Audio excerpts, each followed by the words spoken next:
Hi, I'm Leslie Curry from the Yale School of Public Health. Welcome back to our series on qualitative research methods. This module addresses evaluating the rigor of qualitative research. To remind us of the goal of this series, we're intending to enhance our capacity to conceptualize, design, and conduct qualitative research in the health sciences. There are 6 modules in this series, and this last module addresses scientific rigor in qualitative research. So it's exciting to see that qualitative research is increasingly adopted in the health sciences literature. We're seeing grants be funded, we're seeing publications in high-impact journals, and so it's an exciting time for qualitative research in the world of health sciences. And yet, there are some common criticisms that qualitative studies face. Important to recognize those and to know that there are techniques, processes, principles that help mitigate some of these limitations.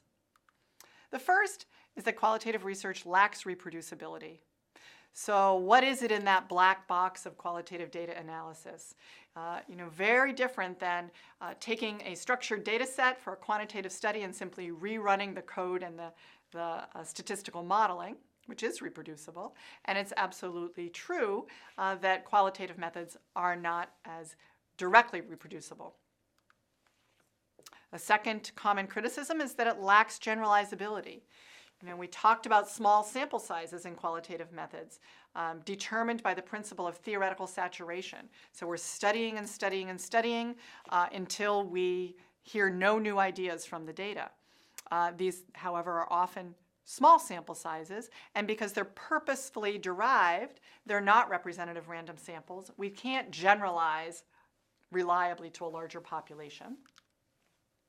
And the last common criticism of qualitative research is that that there's the potential for researcher bias all over the place in the data collection instruments that we design, in the process of interviewing and collecting data in the field, in the process of analysis and interpretation. And so these are the worries of concerns of people as they address or explore the rigor in qualitative methods. It's important as qualitative researchers for us to recognize and to be explicit about the fact that there are a number of standards, that qualitative research has long roots in a number of traditions. But even in the health sciences, back to the early 1990s, in the BMJ, a paper by Mays and Pope, which I consider really a seminal piece in defining quality and qualitative research. And then many papers since then from the NIH, from Kirsty Maltrud in The Lancet, from the Giancomini and their group in the JAMA. So plenty of resources. The CORIC tool, which is a checklist for researchers as they report, interview, and focus group studies. So there are many resources that describe the established techniques that do assure rigor and that should be used in order to address the inherent limitations of qualitative methods. When a researcher is reporting a qualitative study, we should be looking for articles to include a whole host of dimensions of the research. And in this series, we've addressed many of these. First, the relevance of the question and the rationale for the approach.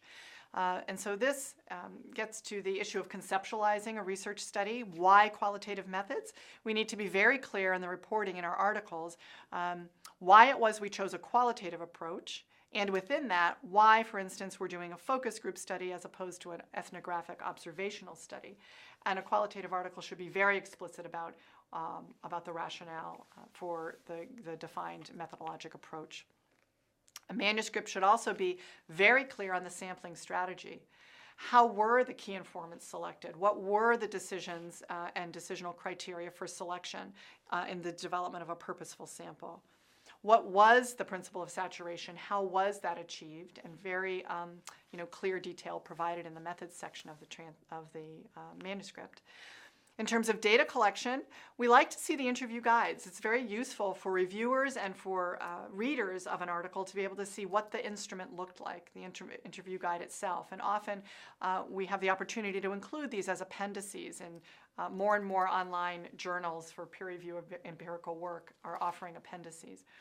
We also want to know about the depth of the data, and so for commentary within the analysis section that addresses a number of features of analysis. The number of coders who were on the team, what their training was it a multidisciplinary team?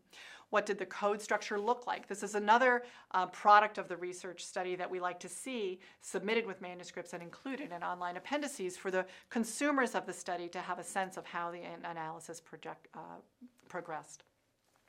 We want to understand systematic processes, the use of software. Were divergent cases included? What happened when there was disconfirming evidence? How was that handled? Was there a process for participant confirmation that respondents validate the findings themselves? Was there an audit trail? This is the process of documenting the analytic process that I referred to in a prior module. So we want to be looking for all of these aspects of the methodology in published articles. So to remind us where we've been, this series was designed to enhance our capacity to conceptualize, design, and conduct qualitative research in the health sciences.